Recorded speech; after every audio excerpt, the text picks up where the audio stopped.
Assalamualaikum warahmatullahi wabarakatuh. Terima kasih tuan-tuan yang telah melihat dan menonton channel saya daripada awal hingga sekarang. Jangan lupa like, share, komen dan subscribe channel Amarudin Isa. Terima kasih. Okay, rumah ni kita nak cat, tapi cat dia kan banyak sebab asal dia warna krim. Sekarang ni dia cat warna putih. Lepas tu keluar dia cat warna putih. Jadi dia mungkin nak cat warna krim balik. Ni pun dia belang-belang, ada putih, ada kuning, kuning krim. Okay, macam putih, kuning krim. Jadi tenant ni tak nak warna putih belang-belang ya. Dia nak cat balik warna krim.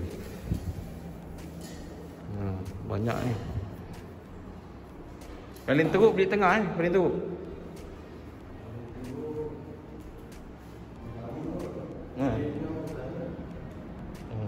Ni semua asal dia warna krim.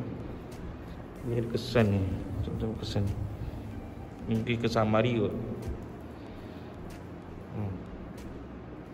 New sama.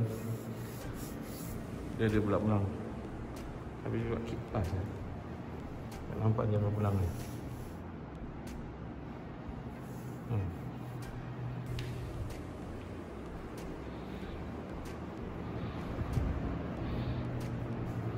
Dia crack ni kan apa, cat bila apa bila baru cat. Ni sama. Ni ada kesan macam kesan air lah, kesan air. Kesan air ni. Tapi tu lah dia macam ada corak juga. Kau tengok dia dekat macam ada corak.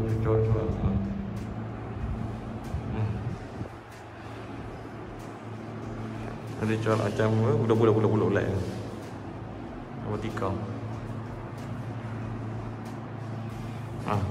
Okey. 3 bilik, 1 ruang tamu. Dia belang-belang macam ni lah, putih dengan warna krim. Macam tu lah. Okey. Tapi itulah. Asal tu.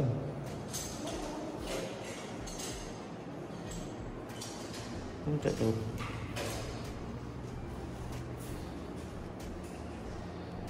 Takut dia ada.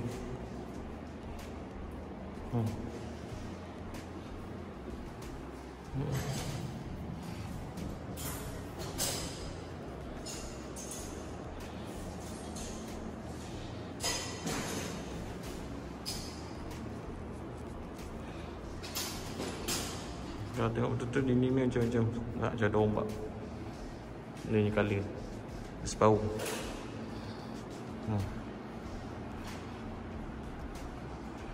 Kan? Nampak tak? Separuh ni semua dia cat warna putih. Atas tu warna asal, warna krim.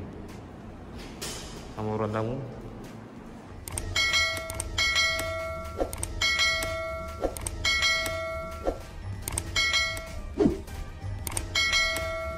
Terima kasih semua pada yang support saya, yang telah nonton video saya sampai habis. Jangan lupa like, share, komen dan subscribe channel Amarudin Isa, dan follow saya di TikTok Amika8891 atau Amarudin 891. Yang satu hati satu jiwa. Kalimat la ilaha illallah. Siapa mengucap kalimat la ilaha pasti berjaya dunia dan akhirat. Jaya kalam ni, insya-Allah. Jangan lupa banyakkan mengucap kalimat la ilaha illallah. Takbir, Allahu akbar. Insya-Allah. Jumpa lagi di next video, next content. Thank you, bye bye. Jumpa lagi di next video.